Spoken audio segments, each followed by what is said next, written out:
What happens when a cruel and prejudiced gang, driven by blind hate, chooses the wrong man to target, a seasoned black veteran they see as defenseless, only to discover his tattoo and suddenly freeze in terror? Witness as a battle-hardened soldier, one who has faced humanity's darkest corners, confront as his most personal challenge yet. Squaring off against an old comrade from his Special Forces days, this man, now rogue, has formed a brutal gang that preys on anyone they deem inferior. But when they cross paths with their former brother-in-arms, the dynamic shifts in ways they never saw coming. Before diving deeper into this story, take a moment to tell us where you're watching from in the comments below. And don't forget to subscribe for more compelling stories like this. The late morning sun poured through the cafe's wide windows, casting warm patches of light onto polished wooden tables. The atmosphere was serene,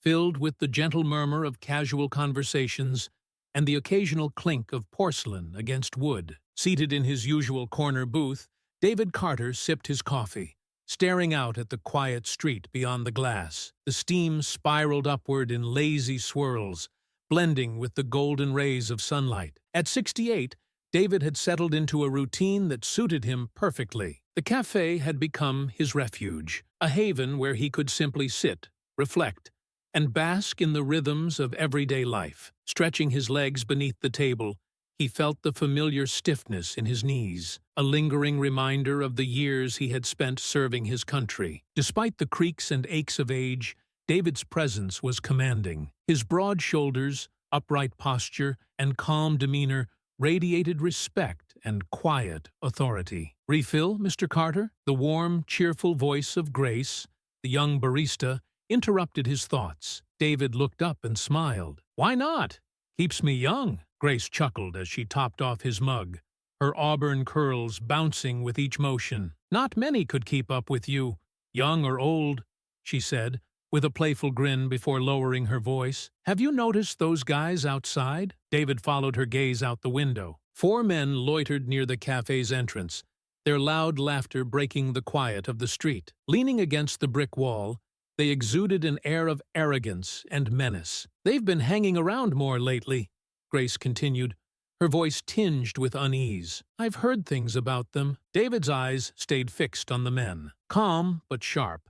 His expression betrayed no emotion. "Don't worry about me," he said, his voice steady and measured. The bell above the cafe door jingled as the group entered, their heavy boots thudding against the floorboards. The hum of conversations fell to a hush as the room turned to take in the intruders. Leading the group was a burly man with a shaved head and a swagger that screamed overconfidence. His eyes scanned the room before locking onto David. A sneer spread across his face, a predator spotting potential prey. "Well, well," the man drawled, swaggering toward David's booth. "Looks like the old-timers still hanging around." David didn't flinch under his gaze, his calm stare unbroken. Silence stretched between them, thick and heavy with unspoken tension. For a moment, the man's smirk faltered, but he quickly regained his composure. "Mind if we join you?"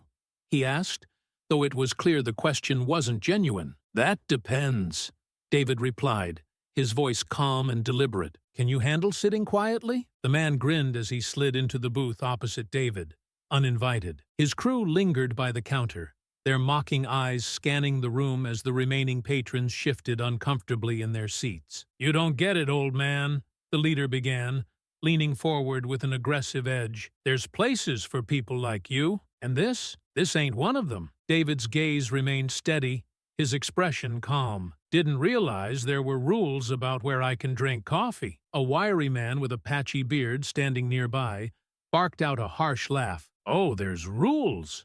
First one, know your place. Second one, don't think you're welcome where you're not." His eyes lingered on David's weathered hands. "You think anyone here gives a damn about some washed-up old black veteran?" Laughter erupted from the others, sharp and cold. Grace, standing behind the counter, slammed her hand down on it, her face red with anger. "Enough!" she snapped. "You don't talk to him like that in my cafe." The leader turned toward her, his smirk widening. "Your cafe?" he echoed mockingly. "This whole town's ours, Grace. You think anyone here's gonna stand up for you?" Or, for him, he gestured lazily toward David. I do, Grace said, though her voice trembled. Now leave. The man ignored her, leaning closer to David. Tell me, old-timer, what's it like? Spending your whole life fighting for something that never mattered? Thinking you were part of something bigger when you were just nothing? David's jaw tightened, but his expression remained calm. You really think anyone cares about you? Another man chimed in, sneering. What did you even fight for? A country that doesn't give a damn about you? David finally set his mug down, the sound of ceramic meeting wood reverberating through the heavy silence. Funny, he said quietly. You seem to care an awful lot about me sitting here. The leader's smirk wavered, his confidence beginning to crack. The room fell silent, as David's calm, commanding presence seemed to shift the balance of power in the room. As irritation flashed across Mike's face, he leaned closer to David, his voice carrying a sharp edge. Let me make this simple for you, old man. People like you don't last long in places like this. So, why don't you save yourself some trouble and move along before things get messy? David leaned back slightly, his calm gaze piercing and unshaken. Messy? He replied, his tone steady as a rock. Like the mess you create every time you open your mouth? The tension in the cafe thickened, the air now heavy with unease. Mike's smirk twisted into something darker, more venomous. You've got a smart mouth for someone with nothing left, he growled. But don't worry, we'll take care of that. Standing abruptly, Mike loomed over David, his large frame casting a shadow over the table. Come on, boys, he barked, jerking his head toward the door. Let's leave the war hero to his coffee. We've got better things to do. As the gang began to saunter toward the exit, Mike turned back, his voice loud enough to echo through the room. But hey, if you're feeling brave, maybe step outside, old man. Let's see if you've got any fight left in those tired bones. Paul, the wiry one, laughed, adding, Yeah, show us what you've got, soldier. Bet you wouldn't even make it halfway down the block without collapsing for a nap. Before leaving, Mike spat on the floor near David's booth, his smirk cutting through the uneasy silence. That's for all the worthless soldiers who thought they mattered. Spoiler alert, you didn't. The bell above the door jingled as they left, their mocking laughter lingering like a foul stench. Grace, standing behind the counter, exhaled shakily, her hands trembling with anger and frustration. David, I'm so sorry, she stammered. I didn't think they'd... David raised a hand, cutting her off gently but firmly. Rising from his seat, he moved with deliberate calm, brushing invisible creases from his sleeve. It's not your fault, Grace, he said softly, his voice measured. Concern etched across her face.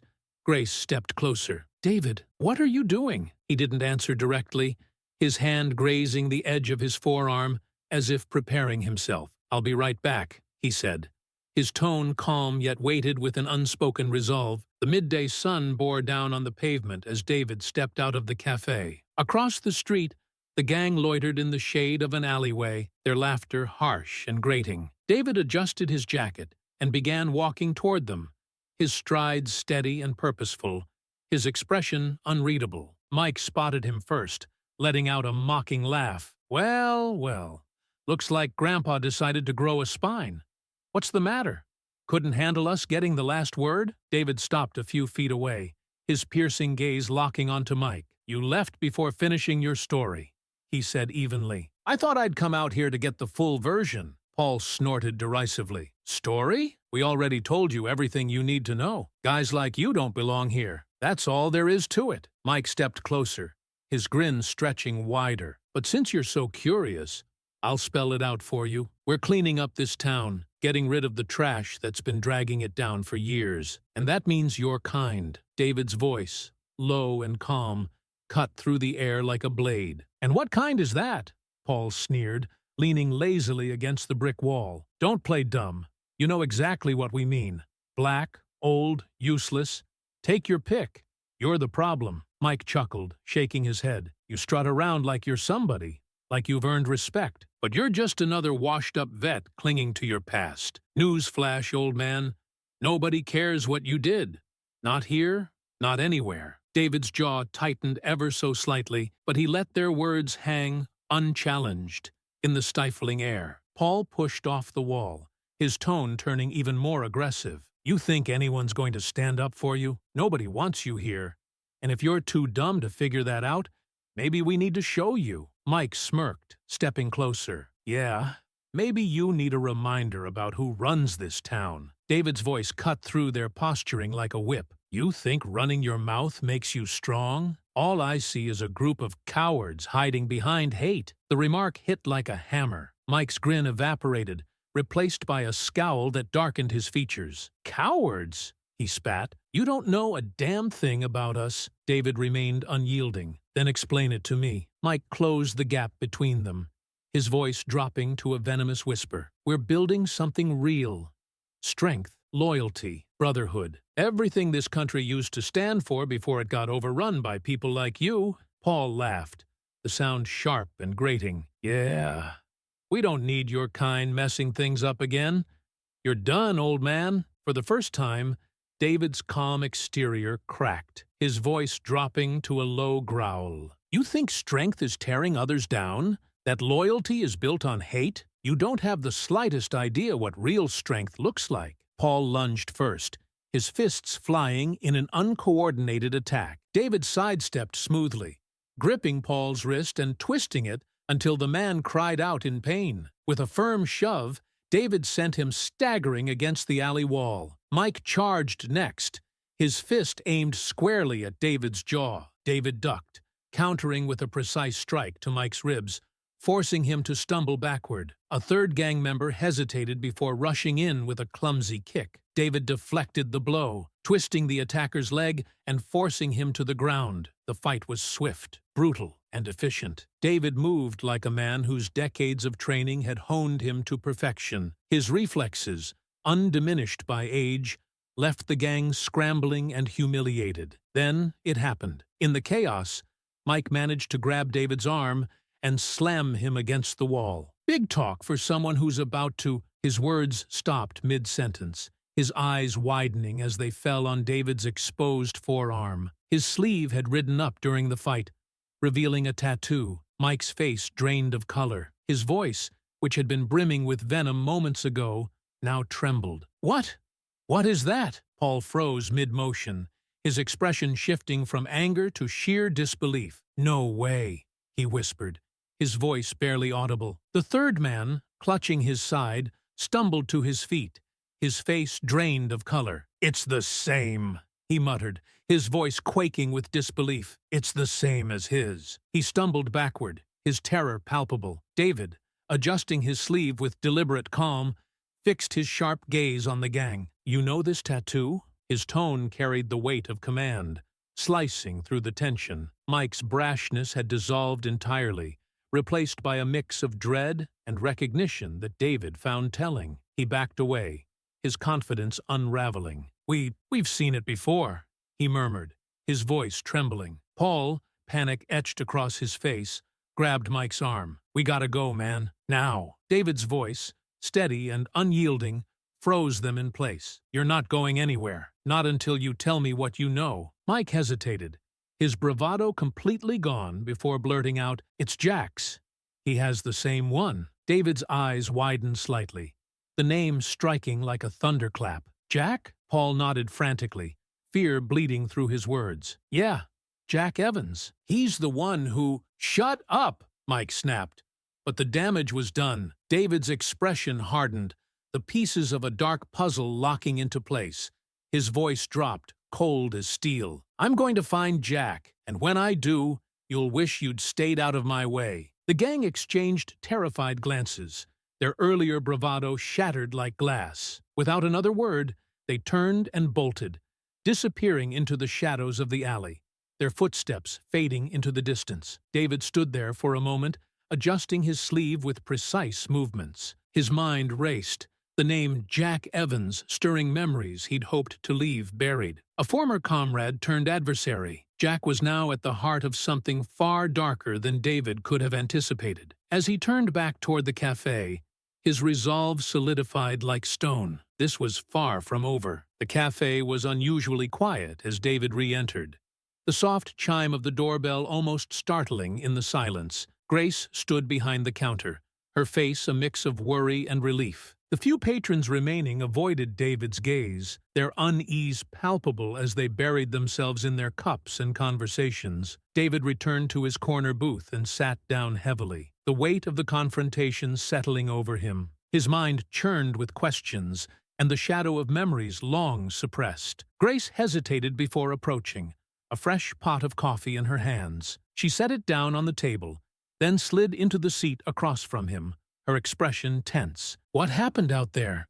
she asked, in a low, urgent tone. David stared at his hands, his sleeve now covering the tattoo that had shaken the gang to their core. When he finally spoke, his voice was steady but edged with tension. They recognized something they shouldn't have. Grace's brow furrowed. Recognized what? David unbuttoned his cuff and rolled his sleeve up just enough to reveal the intricate tattoo. The inked symbol stood stark against his skin, its lines etched with precision and meaning. Grace leaned closer, studying it with growing unease. "What is it?" "It's a mark," David said, his voice heavy with significance. "A mark of the unit I served with. Elite forces. We called ourselves the Ghosts." He paused, letting the weight of his words sink in. "Not many people know about us, and those who do, they don't forget." Grace's eyes flicked between the tattoo and David's face, her concern deepening. "And they knew what it was?" David nodded. "They recognized it immediately, and they mentioned a name, Jack Evans." Grace's expression tightened. "Who's Jack?" David leaned back,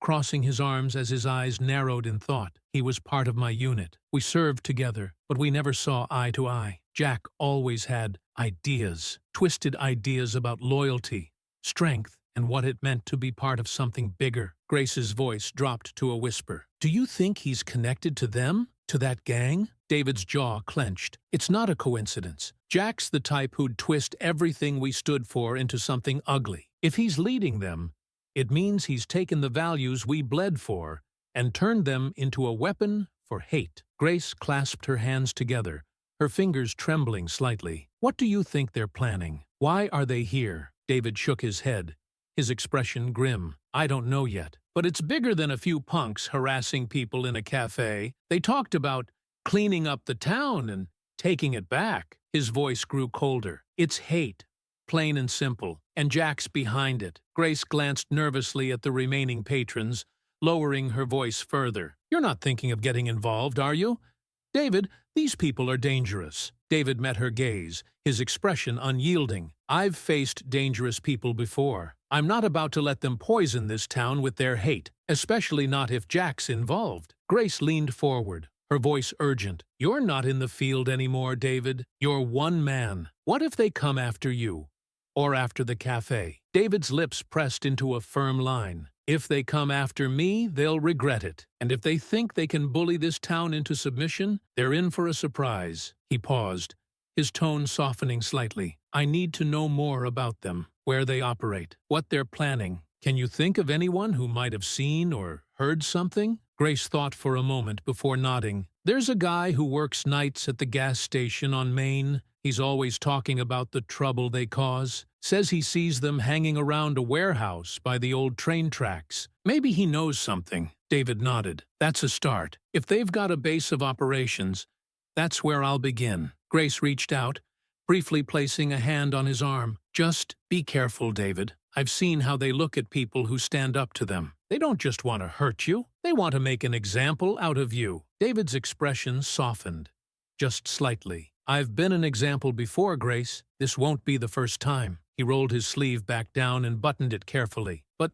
thank you." Grace hesitated, then stood, pouring him another cup of coffee before retreating behind the counter. David watched her go, his mind already working through what he'd learned. Jack Evans, after all these years. It made sense now. The fear in the gang's eyes, their sudden retreat. David's resolve hardened. He wasn't done. Not by a long shot. The recognition in their eyes when they saw the tattoo said everything. Jack Evans, a name that once stood for brotherhood and duty, had turned those ideals into tools of fear and control. Jack had always been a leader, but his leadership didn't inspire loyalty. Instead, it demanded submission, twisting the strong into instruments of his own corrupted vision. David clenched his fists, his knuckles whitening as fragments of his time in the unit surfaced in his mind. Jack had always pushed boundaries, always hungered for power. But this, to warp everything they had fought for into hatred and terror? It wasn't just wrong, it was a betrayal. David drained the last of his coffee and stood, slipping a few bills onto the table. As he made his way to the door, Grace's voice broke through his focus. "David, let me know if you need anything." He turned, offering her a small nod. "I will," he said simply before stepping outside. The sunlight bathed the quiet street in a golden glow, but the warmth did little to temper the cold determination in David's heart. His gaze swept down the road, narrowing. The gang had tried to intimidate him, and Jack had twisted their shared history into a weapon of oppression. They had underestimated him. They were wrong. David Carter was no stranger to conflict, and this fight, it was just getting started. As the sun dipped low on the horizon, David found himself at the edge of town. The crunch of his boots on the gravel road echoed softly in the still evening air. The faint scent of rust and oil hung around the abandoned train tracks, a ghostly reminder of the industry that once thrived here. Ahead, the warehouse loomed, a massive, hulking structure of corrugated metal and shattered windows, its edges softened by weeds that had claimed the neglected space. David slowed his pace, his sharp eyes scanning the area. A single street lamp flickered to life, casting a pale glow over the entrance. Nearby, a battered pickup truck and an older sedan were parked haphazardly, confirming the gang's presence. Keeping to the shadows, David approached silently, his movements deliberate and calculated. The gang's lack of security betrayed their arrogance, and he intended to use it to his advantage. From a concealed spot near a pile of discarded crates, David crouched low, his ears tuned to the muffled voices drifting from within. "Tonight's the night," one of them said, his tone laced with anticipation. "Jack says it's time to send a message. Show everyone we mean business." David's jaw tightened. His suspicions were confirmed. They weren't just thugs. They were escalating their campaign into calculated terror. He edged closer to a partially open window, peering inside. 3 men were gathered around a folding table, a crude map spread out before them. "What about the cafe?" another voice asked. One David immediately recognized as Mike's. "That woman keeps pushing back. Maybe we deal with her first." David's grip on the windowsill tightened, but he remained still, listening intently. "No," Mike continued, stabbing his finger at the map. "We start with the houses on the edge of town. Hit 'em where it hurts. Jack says we've got to make it clear this is our territory now. They don't leave. They burn." A wave of anger surged through David, but he held it in check. These weren't random acts of intimidation. They were calculated, strategic moves to instill fear and cement dominance. Another voice chimed in. "Paul's out getting the supplies. We hit the first house just after midnight. Jack wants to leave a mark so they know who's behind it." David's mind raced. This wasn't just about control, it was personal. Jack was orchestrating every move, his influence casting a long, dark shadow over the town. As the men spoke, David caught sight of the map. Red circles marked several locations around town. His stomach turned as he spotted the cafe among them. "What about the old guy from the cafe?" one of them asked, his tone mocking. "He put up a fight," Mike scoffed. "That relic? He's nothing. Let him try stopping us again. Jack's got plans for him anyway. Says he wants to handle it personally." David's stomach twisted. This wasn't just about terrorizing the town. Jack had a vendetta against him. He ducked lower as one of the men stood and stretched, heading toward the door. "Gotta take a leak," the man muttered, stepping outside, pressing himself flat against the wall. David held his breath as the man passed within feet of him, oblivious to his presence. When the door slammed shut, David moved swiftly, his eyes locking onto the table and the map. He needed more information. Circling the warehouse, he found a side door partially obscured by overgrowth. The lock was rusted, and with a firm shove of his shoulder, he forced it open, slipping inside. The interior was a cluttered mess of crates, tools, and discarded beer cans. A single bulb illuminated the table at the center of the room. David moved closer, his eyes darting between the map and scattered papers. Names and addresses scrawled in the margins revealed the gang's next targets. These weren't random acts. They were premeditated attacks aimed at those who represented resistance or diversity. The realization only fueled David's resolve. From the far end of the warehouse, footsteps echoed. David slipped behind a stack of crates, his body coiled like a spring. The man who had gone outside re-entered, scratching his head as he rejoined the group. "Paul back yet?" the man asked. Mike shook his head. "Not yet, but he'd better hurry. Jack's expecting us to be ready when he gets here." David's heart quickened. Jack was coming tonight. This was his chance to gather more intel, or confront his old comrade directly. But first, he had to escape unnoticed. As the men resumed their conversation, David retraced his steps, careful to avoid making a sound. His practiced movements were efficient, his breathing steady. Reaching the side door, he slipped outside, the cool night air a welcome contrast to the stifling tension within. David paused, glancing back at the warehouse. Jack's presence loomed like a storm on the horizon, and the gang's plans were worse than he had imagined. But David wasn't deterred. This wasn't just about revenge, it was about justice. The fight was far from over, and he intended to see it through. The oppressive heat of the warehouse still clung to David as he returned to the shadows near the parked vehicles. His mind worked furiously, piecing together his next move. This was no empty posturing from a gang looking to intimidate. It was a calculated operation fueled by hatred, carefully orchestrated by Jack to ignite destruction. David clenched his fists tightly, his knuckles whitening. The fight ahead would test him in ways he hadn't been tested for decades.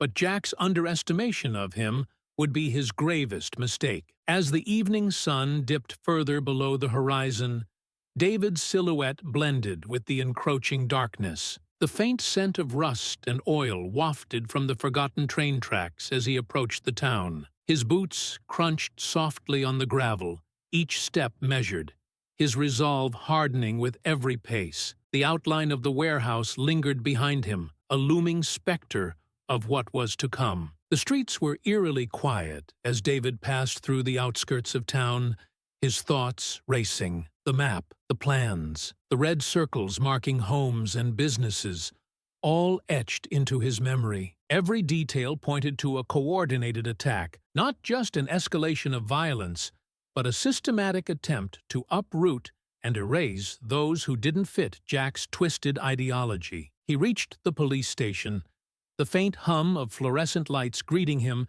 as he stepped inside. The sterile scent of disinfectant mingled with the lingering aroma of stale coffee, creating an almost suffocating atmosphere. Behind the front desk, a young officer glanced up, his tired eyes betraying both inexperience and a long day's work. "Can I help you?"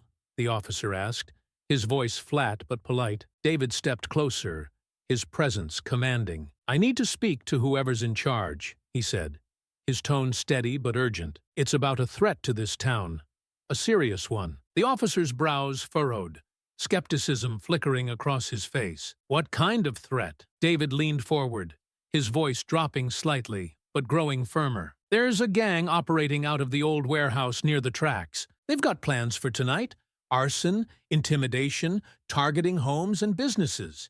And it's not random. It's orchestrated by someone who knows how to lead." The officer hesitated, his hand hovering over the phone. "Do you have proof?" David placed his hands on the counter, his eyes locking onto the officer's with unwavering intensity. "I've seen the maps, the names and addresses of their targets. I overheard their plans. If you don't act tonight, people are going to lose their homes, or worse." The weight of David's words finally broke through the officer's hesitation. He nodded sharply, picking up the phone and dialing. Within minutes, the station was abuzz with activity. Officers pored over David's description of the gang's plans, their expressions growing grimmer with each detail. The officer in charge, a seasoned man with salt and pepper hair and a no-nonsense demeanor, approached David. "You said Jack Evans is leading this?" David nodded. "He's not just leading it. He's pulling every string. He's using these men as tools to execute his vision of hate. If you've got files on him, you'll know what I mean." The officer's expression darkened. "We've had our suspicions about him, but nothing we could stick to him. If what you're saying is true, tonight might be our chance to finally nail him." David straightened, his voice resolute. "It's not a suspicion anymore. He's planning to strike tonight, and you've got the evidence to stop it." The officer nodded, turning to his team. "We need units at that warehouse now. Quiet approach. We catch them in the act, and we've got everything we need to take them down." Yes. As the officers mobilized, David felt the weight of his decisions settle over him. This wasn't just about stopping Jack and his gang. It was about confronting a betrayal that had festered for years. His connection to Jack had once been a bond of trust, forged in the fires of battle. Now, it was a wound that demanded closure. The squad cars moved with precision. Their lights dimmed as they approached the warehouse. David rode silently in one of the unmarked vehicles, his gaze fixed on the road ahead. The plan was clear: surround the building, cut off any escape routes, and take the gang down before they could execute their plans. As they neared the warehouse, David's pulse quickened. He could see the dim light from within and hear the faint murmur of voices. The gang was inside, unaware of the storm closing in around them. The officers moved swiftly, their movements synchronized. David stayed back, watching as the team took their positions. The lead officer signaled, and the units moved in, breaking down the doors with practiced efficiency. Chaos erupted inside as the gang scrambled to react, their arrogance shattered by the sudden assault. David stayed outside, listening to the commotion. He knew Jack wasn't there yet, but the gang's capture would send a clear message. Minutes later, the officers began leading the gang members out in handcuffs, their faces a mix of anger and fear. Mike was among them, his bravado replaced by a simmering rage. He spotted David and spat on the ground, his eyes narrowing. "This isn't over, old man," Mike snarled as he was pushed into the back of a squad car. David's gaze remained steady. "No, it's not. But tonight, you lost." As the last of the gang was secured, the lead officer approached David. "Jack wasn't here," he said, his tone grave. David nodded. "He'll know something went wrong. And when he does, he'll show himself." The officer frowned. "You think he'll come after you?" David's expression hardened. "I'm counting on it." As the night deepened, David stood near the edge of the scene, the faint sound of sirens fading into the distance. He knew Jack wouldn't let this go. Their confrontation was inevitable, and David intended to be ready. The fight was far from over, but for the first time, Jack's web of terror had been unraveled, and David was prepared to face whatever came next. This wasn't just about stopping a gang.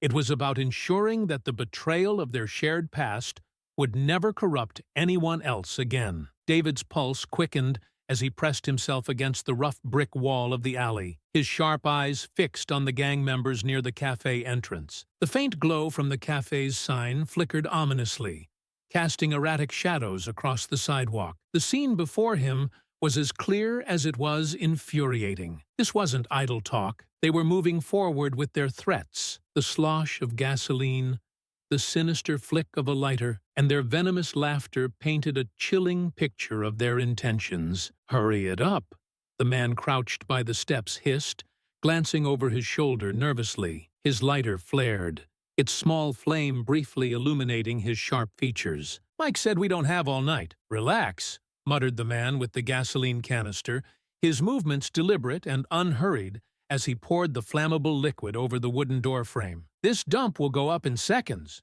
She'll wish she'd kept her mouth shut." The third man, his wiry frame silhouetted against the faint glow, chuckled darkly. "Bet she'll come running out screaming. Maybe we'll have a little fun before." David moved. Silent and deliberate, he slipped from the alley, his body coiled like a spring. In a blur of motion, he closed the distance to the man with the lighter. Before the gang member could react, David's hand shot out, gripping his wrist in a vice-like hold and twisting sharply. The lighter clattered to the ground, its flame extinguished instantly. "What the?" the man yelped, his voice cut off as David delivered a swift blow to his midsection, sending him crumpling to the ground. The other two men turned, their eyes widening as they registered David's presence. The man with the gasoline canister dropped it, its contents spilling across the steps as he lunged forward. David sidestepped with precision, grabbing the man's outstretched arm and using his momentum against him, slamming him into the cafe's brick wall with a thud. The third man, wiry and fast, pulled a knife from his belt and slashed at David with a snarl. David's years of training kicked in, his movements fluid and controlled. He deflected the blade with his forearm, stepping in close to disarm his attacker with a quick twist of the wrist. The knife clattered to the ground, and David followed up with a powerful strike to the man's jaw, sending him sprawling. The fight was over in seconds, the three gang members lying groaning on the pavement. David stood over them, his breathing steady, his gaze icy. "You think you can burn this place down?" he said, his voice low and cold. "Not tonight, not ever." One of the men, clutching his ribs, sneered through the pain. "You think this changes anything? Jack's gonna hear about this. You're a dead man." David crouched down, meeting the man's defiant glare head-on. "Let him come," he said evenly. "I've been waiting for him." The faint sound of sirens in the distance caught the attention of the gang members. Their bravado faltered as the reality of their situation set in. David straightened, his imposing figure silhouetted against the flickering cafe sign as he turned toward the approaching lights. Minutes later, the flashing red and blue lights of police cars bathed the street in an eerie glow. Officers swarmed the scene, cuffing the subdued gang members and questioning witnesses. Grace appeared in the doorway of the cafe, her face pale but resolute. "David," she called, her voice trembling. "Are you okay?" He turned to her, his expression softening slightly. "I'm fine. They didn't get the chance to do anything." Grace glanced at the spilled gasoline and the discarded lighter, her hands trembling as she hugged herself. "Thank you," she said quietly. "I don't know what would have happened if you weren't here." David gave a small nod, his gaze shifting to the officers loading the gang members into the squad cars. "They'll be back," he said, his tone grim. "Jack's not going to let this slide." Grace's eyes widened with fear. "What are you going to do?" David's jaw tightened, his fists clenching at his sides. "Whatever it takes to stop him." As the street cleared and the police cars rolled away, David remained by the cafe, his eyes scanning the darkened skyline. The encounter had been a warning shot, a sign of the chaos Jack intended to unleash. But it had also been a test, a measure of David's resolve. He turned back to Grace, who stood in the doorway, watching him with a mix of gratitude and concern. "Lock the doors," he said. "Stay inside. And don't open for anyone you don't trust." She nodded, her voice barely above a whisper. "Be careful, David." "I will," he replied, though the weight of the battle ahead loomed heavily in his mind. As he walked away, the quiet streets felt charged with tension. Jack was coming. It was only a matter of time. But David wasn't running. This wasn't just about standing his ground. It was about confronting the betrayal that had festered for too long and ensuring it ended here, tonight. David's eyes locked on the chaos unfolding before him. The flames clawed hungrily at the wooden porch, their orange glow casting a sinister light on the group of frantic neighbors gathered outside the small house. A man, likely in his 40s, stood near the edge of the crowd, his face pale and stricken. He clutched a garden hose in trembling hands, the thin stream of water doing little to combat the growing inferno. "Get back!" David barked, his voice cutting through the panicked shouts. He moved swiftly, pulling the man away from the searing heat. "You're just feeding it. Call the fire department now." The man nodded shakily, fumbling for his phone as David scanned the scene. He noted the faint trail of gasoline leading up the porch steps, proof that this was no accident. His jaw tightened. Jack's gang had wasted no time escalating their campaign of terror. A woman clutching a young child sobbed nearby, her voice breaking. They're inside! My husband and son are still in there!" David turned sharply, his chest tightening. Without hesitation, he darted toward the house, his movements quick and purposeful. The neighbors shouted warnings, their fear palpable, but David didn't slow. He'd been in fires before, literal and figurative, and he wasn't about to stop now. The front door hung ajar, smoke billowing out in thick, choking waves. David crouched low as he entered, his hand instinctively covering his mouth and nose. The heat was oppressive, the crackling flames growing louder with each passing second. "Hello!" he shouted, his voice cutting through the suffocating haze. "Is anyone there?" A faint cough answered him, followed by a weak, muffled voice. We're here." David followed the sound, his eyes watering from the smoke. He found a man and a boy huddled in the corner of the living room, the child clutching a blanket as tears streaked his soot-covered face. The father looked up, his face a mixture of relief and desperation. "Can you walk?" David asked, his voice firm but steady. The man nodded, though his movements were sluggish. David grabbed the boy first, lifting him into his arms, then helped the father to his feet. "Stay low," he instructed. "Follow me." Navigating through the blazing house was like threading a needle in a hurricane. Each step felt like a gamble, the flames inching closer, the air growing thinner. But David's resolve didn't waver. He shielded the boy as best he could, keeping his focus razor sharp. Finally, they burst through the front door, the cool night air hitting them like a wave. Neighbors rushed forward, pulling the father and son to safety. David staggered back, coughing as he tried to clear his lungs. The woman who had been crying moments earlier collapsed into her husband's arms, her sobs turning into cries of gratitude. "Thank you," she whispered, her voice cracking. "Thank you." David nodded but didn't linger. His eyes shifted back to the house,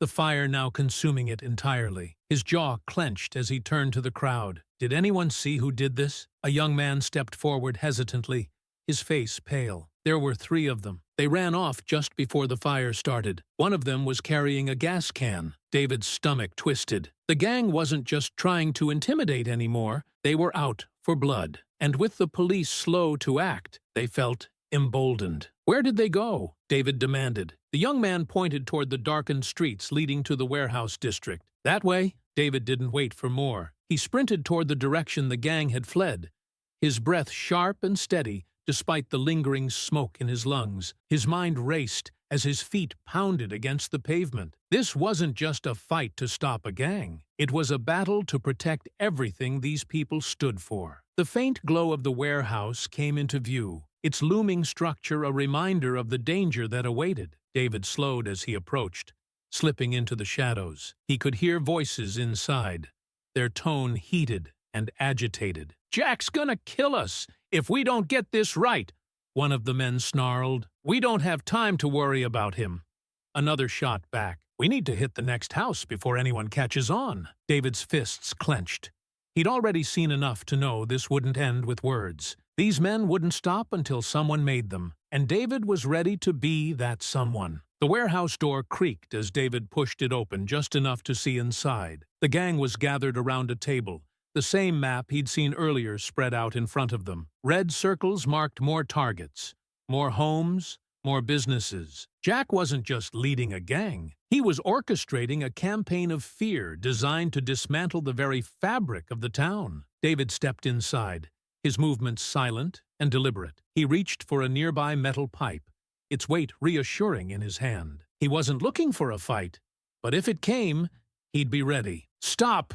he commanded, his voice firm and unyielding. The gang turned, their eyes widening as they saw him. For a moment, no one moved. Then, Mike stepped forward, his sneer returning. "Well, if it isn't Grandpa, back for round 2. David didn't respond. His eyes locked onto the map, then back to Mike. "This ends now!" Mike laughed, the sound sharp and mocking. "You really think you can stop us? You're just one man." David gripped the pipe tighter. "One man is all it takes." The gang exchanged uneasy glances. The confidence they'd exuded earlier began to falter as David took another step forward. His presence was like a storm rolling in, silent, powerful, and inevitable. "Jack's not here to protect you," David said, his voice steady and cold. "It's just you and me." Mike's smirk wavered, but he raised his fists. "Let's see if you've still got any fight left in you, old man." David didn't wait for the first punch. He moved with the precision of a soldier, the pipe swinging in a sharp arc. The fight was on, and David wasn't holding back. David tightened his grip on the gang member's arm, pinning him firmly against the police cruiser. The man squirmed, his face contorted in pain, but David's hold was unyielding. The officer beside him secured the handcuffs with practiced precision, glancing at David with a mix of surprise and grudging respect. "You're not just sitting behind a desk tonight, huh?" David said, his voice sharp but calm, his eyes scanning the chaotic scene. The officer smirked, wiping sweat from his brow. "Better late than never. Dispatch called about fires breaking out all over town. said it was tied to a gang moving through the area. He gestured toward the subdued gang members. Looks like we caught some of them in the act. David's gaze flicked to the nearby storefront. Smoke still clung to the air. The faint scorch marks on the building's edge, a grim reminder of how close this one came to being another casualty. He shook his head, his voice low and firm. They're not done yet. This is coordinated. Jack's pulling the strings. And these guys are just pawns. The officer's expression darkened. Jack Evans! We've been hearing his name for years, but nothing's ever stuck. David released the gang member, letting the officer take over, and turned to face him fully. That's because he's careful. He uses people like them to do his dirty work while he stays out of reach. But tonight, he's making moves, bigger and bolder than ever. If we don't stop him now, this town won't recover. The officer nodded grimly, motioning to his partner, who had just subdued the other gang member. We'll get these two back to the station. See what we can pull out of them. You heading to the warehouse? David's jaw tightened. I am. Jack's there, or he will be soon. This ends tonight. The officer hesitated, his concern evident. You shouldn't go in alone, Carter. Let us handle it. David's eyes burned with resolve. You've seen how far your handling it has gotten. I know Jack, and I know how he operates. I'll do what needs to be done. The officer exhaled sharply, shaking his head. Fine, but don't get yourself killed. We'll send backup as soon as we can. David gave a curt nod before turning on his heel, his boots pounding against the pavement as he broke into a steady jog. The adrenaline coursing through his veins drowned out the ache in his muscles, his singular focus driving him toward the warehouse district. The faint glow of the buildings loomed larger with every step, the darkness around him pierced only by the occasional flicker of firelight. As he approached the warehouse, the distinct hum of voices reached his ears. He slowed, slipping into the shadows, his steps careful and silent. Peering around the corner, he spotted a small group of gang members near the entrance, their laughter sharp and grating. You hear about the old guy at the cafe? One of them sneered, his voice tinged with mockery. Mike said he's still kicking, but Jack's got something special planned for him. Another laughed, slapping the first on the back. Yeah, bet he won't be so tough when Jack gets his hands on him. David's fists clenched, but he forced himself to stay calm. He'd been outnumbered before, and brute force wasn't the answer. Not yet. He scanned the area, noting the poorly guarded perimeter and the dimly lit windows. It was clear they didn't expect anyone to challenge them here. Circling the building, David found a side entrance. The rusted metal door groaned softly as he eased it open, slipping inside. The interior was dim and cluttered, the faint stench of oil and smoke lingering in the air. Voices carried from deeper within, growing louder as he crept forward. Reaching the edge of the central room, David crouched behind a stack of crates, his sharp eyes taking in the scene. A group of men surrounded a table, a map spread out in front of them. Red circles marked several locations, including the cafe and multiple homes and businesses already attacked. At the head of the table stood a man David recognized instantly, Jack Evans. Jack's presence was commanding, his voice low but filled with authority as he issued orders. We hit the rest of the targets before dawn. No excuses, no delays. This town needs to know who's in charge. One of the gang members hesitated. What about that old guy? The one who's been causing trouble? Jack's lips curled into a cold smile. David Carter, don't worry about him. He's mine. The words sent a chill through David, but they also stoked the fire burning inside him. He'd heard enough. Rising from his hiding spot, he stepped into the light, his voice cutting through the room with razor-sharp precision. Still trying to play the leader, Jack? Looks like you've traded honor for hate. The room fell silent, all eyes snapping to David. Jack's expression shifted from surprise to amusement as he crossed his arms, a smirk spreading across his face. Well, well, the ghost of my past decides to show up. I was wondering when you'd make your move. David's stance was firm, his voice unwavering. This ends now. You've had your chance to walk away. Jack chuckled, shaking his head. You always were predictable, Carter, always playing the hero, even when you're outnumbered and outmatched. David took a step forward,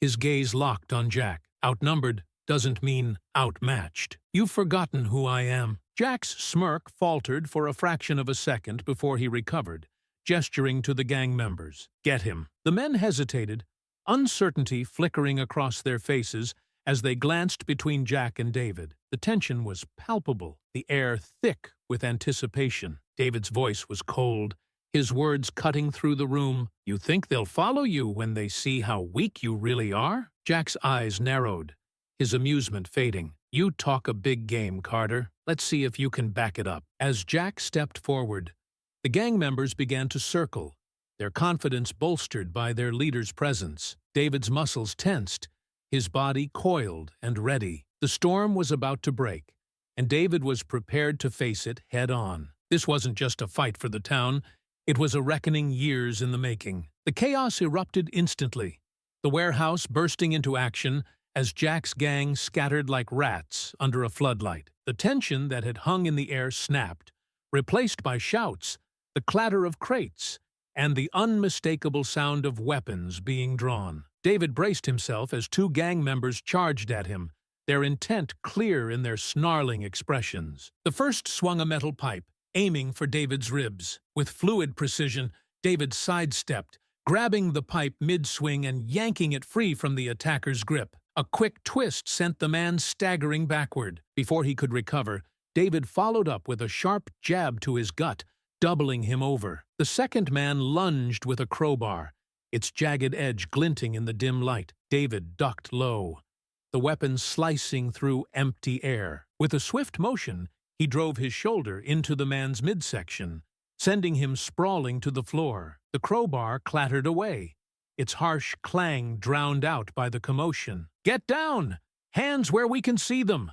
One of the officers bellowed, his weapon trained on the nearest gang member. Another officer moved to cuff one of the downed men, their movements sharp and methodical despite the chaos. David turned his attention to Jack, who hadn't moved from his position against the crates. Unlike his men, Jack remained calm, watching the scene unfold with a cold detachment that sent a chill down David's spine. "This isn't over, Jack," David growled, his voice cutting through the din. Jack's smirk returned, faint but unmistakable. "Oh, it's far from over, Carter. You've always been good at fighting the fight, but you've never understood the war." David stepped forward, his fists clenched, but Jack raised a hand, his movements deliberate and calculated. "Careful, David. You've got your cops here, sure, but this town, it's already mine. You think stopping a few fires changes anything? The damage is done." Another gang member lunged toward an officer, forcing David to pivot. With swift movements,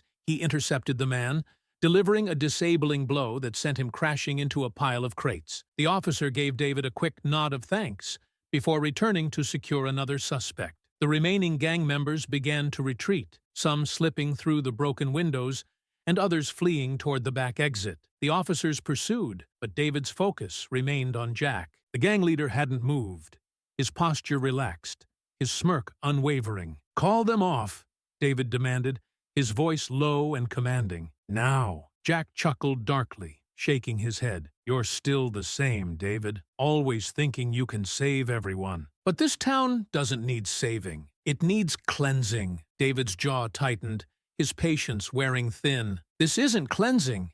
It's destruction. You're not a leader, Jack.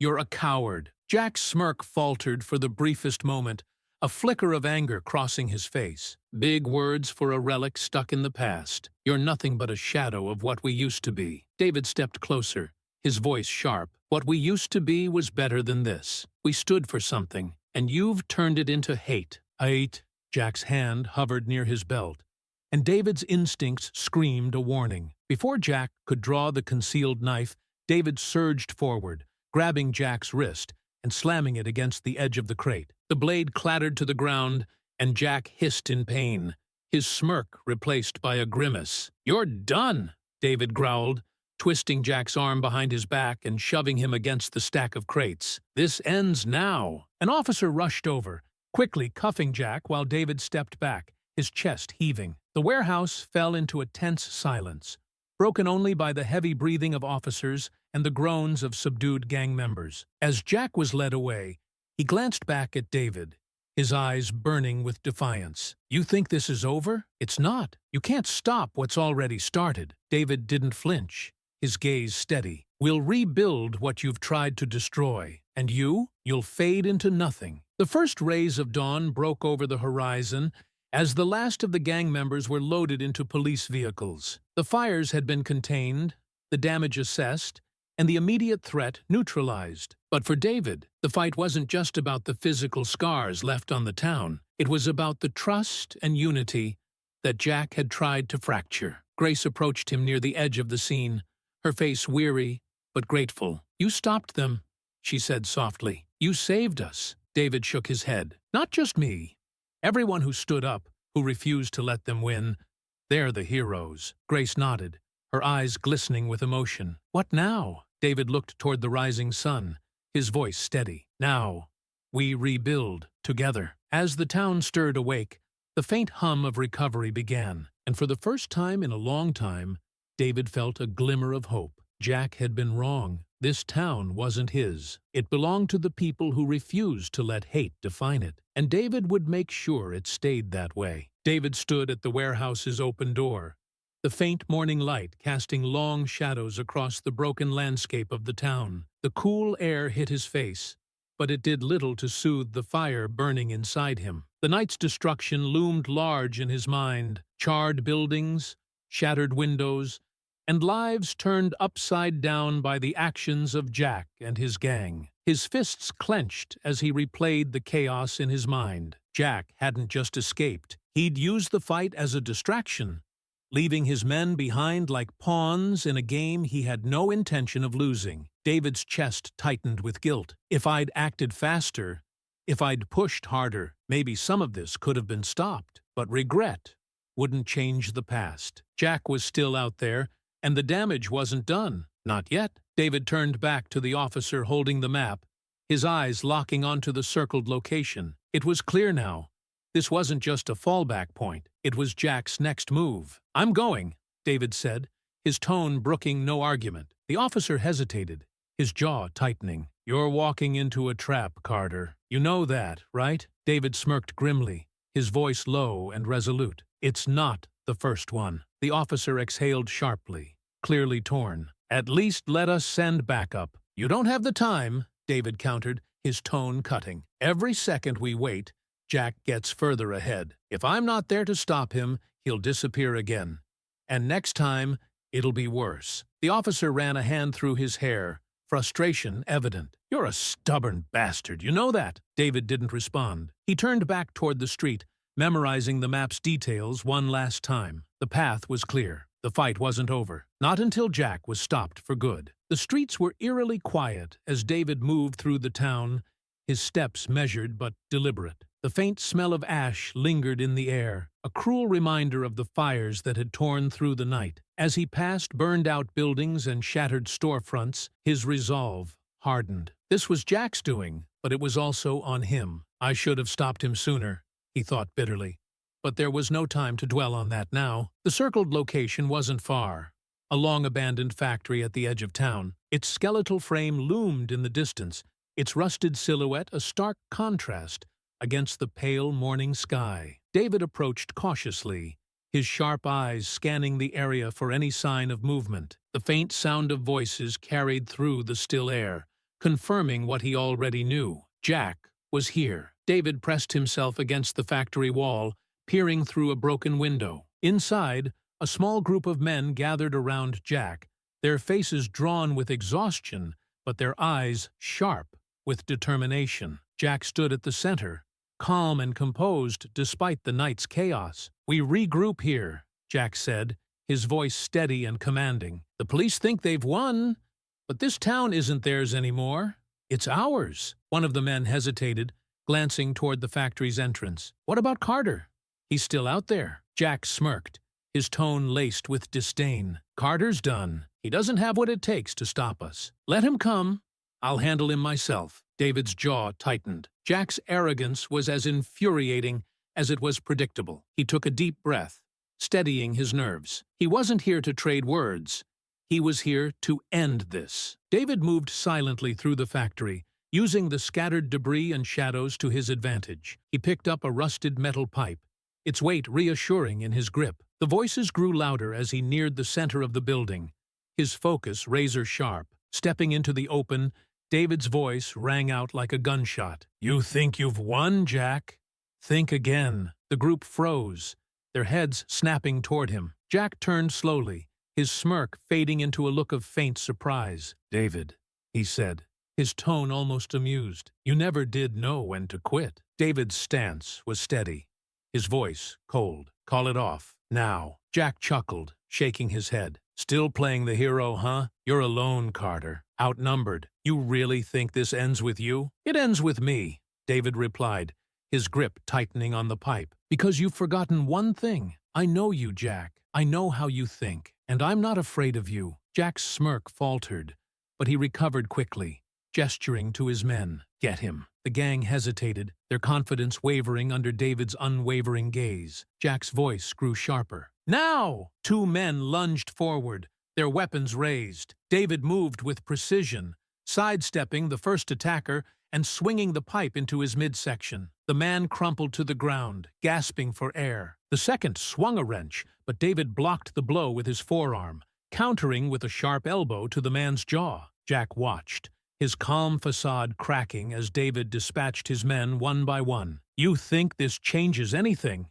Jack growled, stepping forward. "You're just one man." David dropped the pipe, his eyes locked on Jack. "One man is all it takes." The two squared off, the air between them charged with tension. Jack lunged, his fists swinging wildly, but David moved with the practiced precision of a soldier. He ducked under the blow, driving his shoulder into Jack's chest and sending him stumbling back. Jack recovered quickly, pulling a knife from his belt and slashing toward David. The blade sliced through the air, but David caught Jack's wrist, twisting it sharply. The knife clattered to the ground, and David followed up with a powerful punch to Jack's jaw, sending him sprawling. "You're done, Jack," David growled, pinning him to the ground. "This ends now." The distant sound of sirens grew louder as police cruisers approached the factory. Officers stormed in, securing the remaining gang members and placing Jack in handcuffs. David stepped back,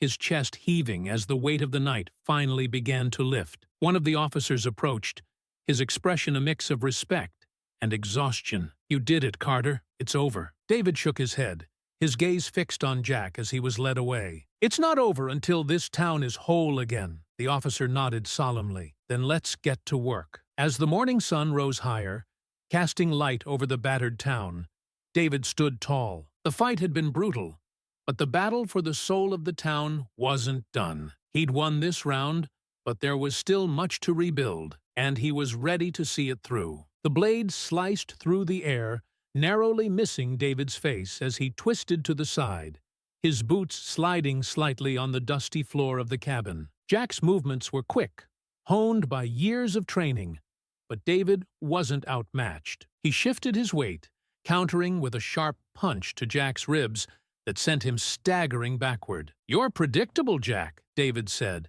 his voice steady despite the adrenaline coursing through his veins. "Always have been," Jack laughed darkly, wiping a trickle of blood from his lip. "Predictable enough to keep you on your toes, old friend." The fire in the corner of the cabin crackled, casting jagged shadows across the walls as the two men circled each other. Jack lunged again, his knife flashing in the dim light, but David deflected the blow with a quick twist of his forearm, stepping inside Jack's reach. He drove a knee into Jack's abdomen, forcing the air from his lungs in a sharp gasp. Jack stumbled back, but recovered quickly, his grin twisting into a snarl. "Still got some fight in you, I see. Too bad it's wasted." David shook his head, his fists clenched. "This isn't a fight, Jack. It's an end. You've taken everything we stood for and turned it into this madness." Jack's smirk faltered for the briefest moment, replaced by something colder. "What we stood for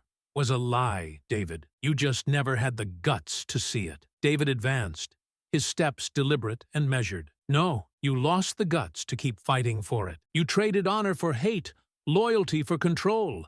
And now you're just another coward hiding behind destruction." Jack growled, surging forward with renewed ferocity. His knife slashed toward David's chest, but David sidestepped smoothly, catching Jack's wrist and twisting it sharply. The blade fell to the floor with a dull clang, and David followed up with a strike to Jack's jaw, sending him crashing against the wall. Jack slumped slightly, breathing heavily, but the fire in his eyes hadn't dimmed. "You think you've won?"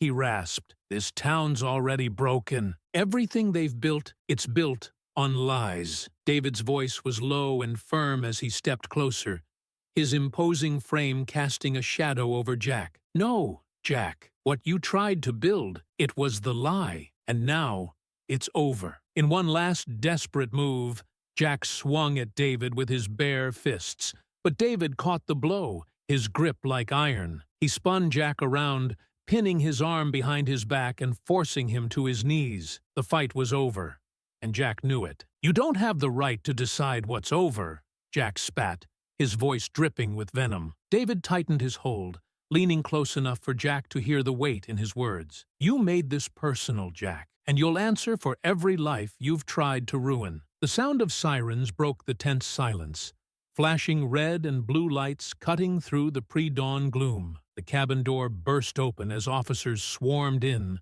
their weapons drawn. David stepped back, releasing Jack into their custody as two officers moved to restrain him. Jack's defiance didn't waver as they cuffed him, his cold gaze fixed on David. "This isn't the end, Carter. You can't fix this town. It's already broken." David didn't flinch, his eyes locked on Jack. "This town's stronger than you think, and you'll never touch it again." Jack was led away, his shouts fading into the distance as the officers secured the scene. One of the younger officers approached David, his face a mixture of awe and concern. "You okay?" the officer asked, his voice tentative. David nodded, though his body ached from the fight. "I've been through worse." The officer glanced toward the now empty cabin. "We've got him. The rest of the gang is in custody, too. It's over." David exhaled deeply, the weight of the night finally beginning to lift. "It's not over," he said quietly, his gaze shifting toward the horizon. "But it's a start." As the first rays of sunlight broke over the trees, David stood outside the cabin, watching as the officers loaded Jack into a cruiser. The faint chirping of birds signaled the dawn of a new day, a day where the town could begin to heal. The fires had scarred the community, but they hadn't destroyed it, and as long as people stood together, it never would be. Grace's voice echoed in his mind. "What now?" David tightened his fists, the answer clear in his heart. David dragged Jack out of the dilapidated cabin, the rising sun casting a pale glow over the clearing. The acrid scent of smoke and whiskey clung to the air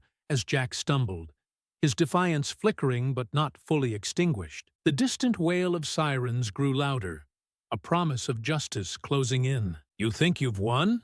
Jack sneered, though his voice lacked its earlier venom. His movements were sluggish, his body battered and broken, but his eyes still burned with defiance. "There'll be more like me, Carter. You can't stop what's already started." David's grip on Jack's collar tightened as he pushed him forward, his voice low and unwavering. "Maybe I can't stop every one of you, but I've stopped you, and that's a start." The ground beneath their boots crunched softly as they moved toward the edge of the property. The soft light of dawn bathed the landscape, highlighting the scars of the night's chaos, the scorched earth, the broken remnants of a cabin that had become a battleground. Jack staggered but kept moving, his bravado replaced by bitter resignation. "You think this town will thank you?" he spat. "They'll forget you, just like they forgot us." David didn't flinch. "I didn't do this for thanks. I did it because someone had to, and because we were better than this. Once." Jack barked out a humorless laugh. "Better? We were just tools, David. Tools that the world didn't need anymore. You're living in a fantasy." David stopped abruptly,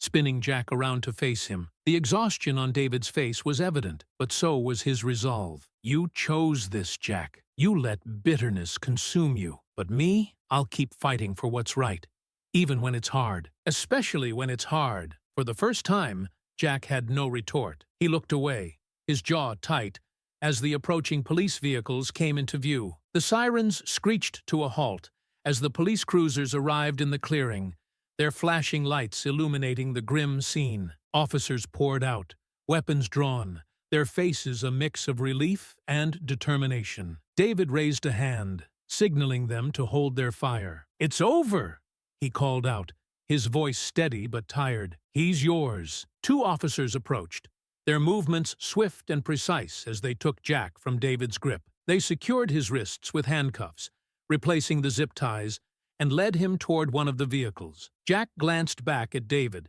his expression unreadable, before disappearing into the cruiser. The lead officer approached David, his gaze flicking over the bruises and cuts marring David's face and arms. "You okay?" he asked, his tone both professional and concerned. David nodded, though his posture sagged slightly. "I'll live. He won't be hurting anyone else." The officer glanced toward the cabin, smoke still curling from its edges. "What about the rest of the gang?" David gestured toward the cabin and the surrounding area. This was their fallback point. Jack was the heart of it. Without him, they'll scatter. "But you'll want to check the area to be sure." The officer nodded, signaling his team to sweep the property. "We'll take it from here. You've done enough." David watched as the officers moved methodically, securing the scene and ensuring no stragglers remained. For the first time in hours, he allowed himself to exhale fully, the tension in his shoulders easing slightly. The first rays of sunlight painted the horizon in soft hues of orange and gold as David stood at the edge of the clearing, his gaze fixed on the rising sun. The night had been long and brutal, but it was over. Jack's reign of terror had ended, and the town could begin to heal. Behind him, the sound of car doors slamming and engines starting signaled the end of the operation. The police would handle the aftermath, the arrests, the cleanup. David had done his part, and now it was time to let the system take over. Grace's words echoed in his mind. "What now?" David wiped the blood from the corner of his mouth, his expression hardening. The fight wasn't truly over. There would always be battles to face, challenges to overcome. But for now, he'd done what he could. As he turned to leave, the faint chirping of birds filled the air, a stark contrast to the chaos of the night. The town would wake to scars, both visible and unseen, but it would endure, and so would he. David Carter walked away from the clearing, each step steady, his resolve unbroken. The sun rose higher, lighting his path forward. It was a new day, and with it came the promise of rebuilding, of standing strong against the darkness. The officer nodded, a flicker of relief crossing his face. "That'll go a long way, Carter. People trust you. Hearing it from you will make all the difference." David set the folder down, his fingers brushing over its edges as he considered the weight of the task ahead. The charges against Jack and his crew were solid, but trials had a way of twisting the truth, of testing the resolve of even the strongest cases. He wasn't worried about the facts. He was worried about the scars that hate left behind. "It's not just about what happens in court," David said, his voice steady but heavy with purpose. "It's about what happens after. The people in this town, they need to believe it's over, that it's safe again." The officer leaned forward, his tone firm but understanding. "That's not just on you, Carter. The system will handle Jack and his men. You've already done more than anyone could have asked." David shook his head slightly, his eyes distant. "This kind of poison doesn't just go away with an arrest. It lingers. It finds cracks to seep back into. We have to seal those cracks, or it starts all over again." The officer considered his words for a moment, then nodded. "We'll do our part, but you standing up in that courtroom, it'll send a message. To Jack, to his crew, and to anyone else who thinks they can get away with this." David leaned back, exhaling slowly, as the gravity of what lay ahead settled over him. His testimony would bring more than just legal consequences for Jack. It would bring closure to the community, and, perhaps, to himself. Later that day, David walked through the quiet streets of town, the sunlight casting long shadows over the lingering scars of the night before. Burned-out buildings stood as stark reminders of the destruction, but already signs of recovery were taking root. Groups of neighbors worked together, clearing debris and repairing what they could. The quiet hum of determination filled the air. David paused outside the cafe, his eyes lingering on the familiar sign that hung slightly askew from the scorched frame. Inside, Grace was busy serving a small crowd of customers. She caught sight of him through the window and gave a small wave, her expression softening when he nodded back. For the first time in what felt like forever, David allowed himself a moment of peace. The fight wasn't truly over. There would always be battles to face, but for now, The town had taken its first steps toward healing, and David knew he'd been a part of that. The courtroom was packed the day of the trial. David sat in the witness stand, the room humming with tension as he recounted the events of that harrowing night. His voice was steady, each word measured and deliberate, as he detailed Jack's actions, the destruction wrought by the gang, and the lives that had been upended. Jack sat across the room, his expression unreadable as David spoke. But David didn't falter. He wasn't just speaking for himself. He was speaking for the town, for every family affected by Jack's reign of terror. When he finished, the prosecutor nodded, a faint smile of encouragement playing at the corners of her lips. "Thank you, Mr. Carter. No further questions." As David stepped down from the stand, he caught sight of Grace sitting in the gallery, her hands folded tightly in her lap. She gave him a small, reassuring nod, and for the first time that day, he felt the weight on his chest ease slightly. Weeks later, the verdict came in. Jack and his crew were found guilty on all counts. The town breathed a collective sigh of relief, but David knew the work wasn't done. Recovery wasn't just about rebuilding structures. It was about rebuilding trust, unity, and a sense of safety. David spent his days helping where he could, lending his strength and experience to those who needed it. Whether it was clearing debris, patching roofs, or simply listening to a neighbor's fears, he found purpose in the quiet, steady rhythm of rebuilding. One evening, as the sun dipped low over the town, Grace approached him outside the cafe. "You know," she said, her voice soft but firm, "this town wouldn't be standing if it weren't for you." David shook his head, his gaze fixed on the horizon. "This town is standing because of its people. I just did my part." Grace smiled faintly, placing a hand on his arm. "Sometimes that's all it takes." As the evening shadows lengthened, David felt a quiet sense of peace settle over him. The fight had left its scars, but it had also revealed the strength of the town and the resilience of its people. For the first time in years, David felt hope, not just for the town, but for himself. Jack sat motionless as the judge declared the punishment: life imprisonment without parole. The gang members received varying sentences based on their cooperation and level of involvement, but none escaped without consequence. The weight of justice settled over the courtroom like a long overdue storm finally breaking. David sat in the front row, his hands clasped tightly together, his expression unreadable. When the judge adjourned the proceedings, the room slowly emptied, townspeople exchanging quiet words and nods of solidarity. Some approached David, offering their thanks, their gratitude heavy with emotion. He acknowledged them with quiet nods, but spoke little, the events of the trial still settling in his mind. Outside the courthouse, the town buzzed with subdued energy. Groups of people gathered in small clusters, their conversations filled with relief, determination,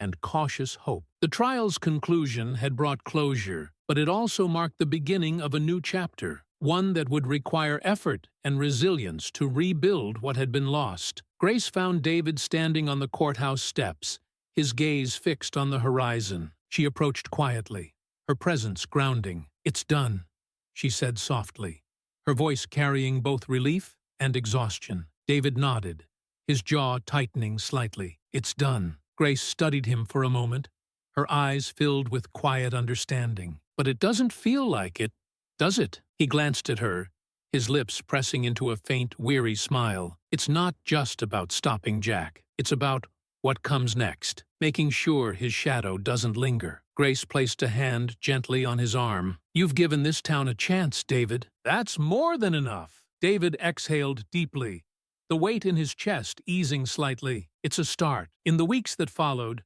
the town began to heal. Buildings were repaired, businesses reopened, and the faint scars of Jack's terror began to fade. Community meetings became a regular occurrence, focusing on ways to ensure safety and unity. People spoke up more, watched out for one another, and worked tirelessly to rebuild not just their town, but their trust in each other. David remained a constant presence, lending his strength where it was needed most. Whether it was hammering nails, clearing debris, or simply listening to someone's fears, he found solace in the steady rhythm of recovery. The townspeople began to see him not just as a hero, but as a symbol of resilience, a reminder that standing up to hate and fear was always worth the fight. One evening, as the sun dipped below the horizon, casting the town in hues of gold and amber, David sat outside the cafe, a cup of coffee in hand. Grace joined him,